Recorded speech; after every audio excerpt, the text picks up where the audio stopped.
விருச்சிக ராசிக்கு இது வரைக்கும் குரு பகவான் 8ல் சஞ்சரித்து வந்தார். 8ல் இருந்த குரு வந்து உங்களை வந்து போட்டு புரட்டி எடுத்திருப்பான்னு சொல்லலாம். அந்தளவுக்கு ப்ராப்ளத்தை ஃபேஸ் பண்ணியிருப்பீங்க. அதே மாதிரி சனி பகவானும் 5லேருந்து உங்களை வந்து நிறைய உளவியல் ரீதியான பிரச்சனைகளை வந்து ஏற்படுத்தி கொடுத்துருப்பாரு. நீங்கள் பட்டிருக்க கஷ்டத்துக்கு வார்த்தையே இல்லைன்னு சொல்லலாம். அந்தளவுக்கு கஷ்டப்பட்டிருக்கீங்க.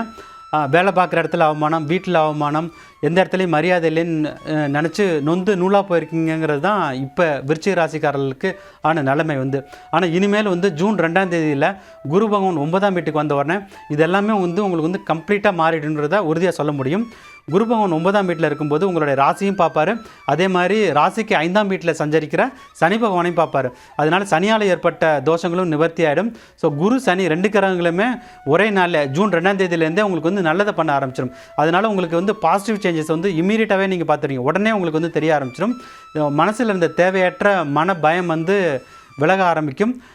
கான்ஃபிடென்ஸாக இருப்பீங்க. அதே மாதிரி எந்தெந்த விஷயத்துலனா நீங்கள் வந்து அவமானப்பட்டீங்களோ, இப்போ வேலை பார்க்குற இடத்துல உங்களுக்கு அவமானம் இருந்ததுன்னா அதில் வந்து கம்ப்ளீட்டாக வெளில வந்துடுங்க. ஒன்று நல்ல ஜாப் கிடச்சி நல்லா செட்டில் ஆகிடுவீங்க. இல்லை இருக்கிற இடத்துல ப்ரமோஷன் வாங்கி நல்ல வெல் செட்டில்டு ஆகிடுவீங்க.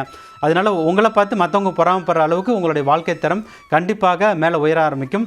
குடும்பத்துலேயுமே வந்து நிறைய அவமானத்தை வந்து ஃபேஸ் பண்ணியிருக்கலாம். சில பேருக்கு வந்து மேரேஜ் வந்து அப்படியே நின்று போயிருக்கும்.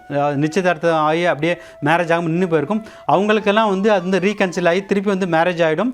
இல்லைனா வந்து புதுசாக இன்னொரு ரிலேஷன்ஷிப்பில் வந்து செட்டில் ஆகி அது வந்து மேரேஜை நோக்கி போய் அதுவுமே மேரேஜ் ஆகிடும். தாம்பத்திய உறவில் இருந்த சிக்கல்கள்லாம் விலகி குழந்தை பாக்கியம் வந்து கண்டிப்பாக விருச்சிக ராசிக்காரர்களுக்கு இந்த பீரியட் வந்து கிடச்சிடும். ஸோ அந்தளவுக்கு குரு பகவானோட நிலை வந்து மிகவும் சிறப்பாக இருக்குது. நீங்கள் வந்து கவனமாக இருக்க வேண்டிய பீரியட் என்னென்னு பார்த்தீங்கன்னா, அடுத்த வருஷம் அதாவது 2027 ஜனவரி, பிப்ரவரி, மார்ச் மாதம் மட்டும் கொஞ்சம் கவனமாக இருக்கணும். ஏன்னா குரு பகவான் வந்து வக்கரமாக செல்கிறாரு. இதை தவிர இந்த குரு பயிற்சி வந்து உங்களுக்கு வந்து ஒரு பொன்னான காலகட்டம் அப்படிங்கிறத பற்றி உறுதியாக சொல்ல முடியும்.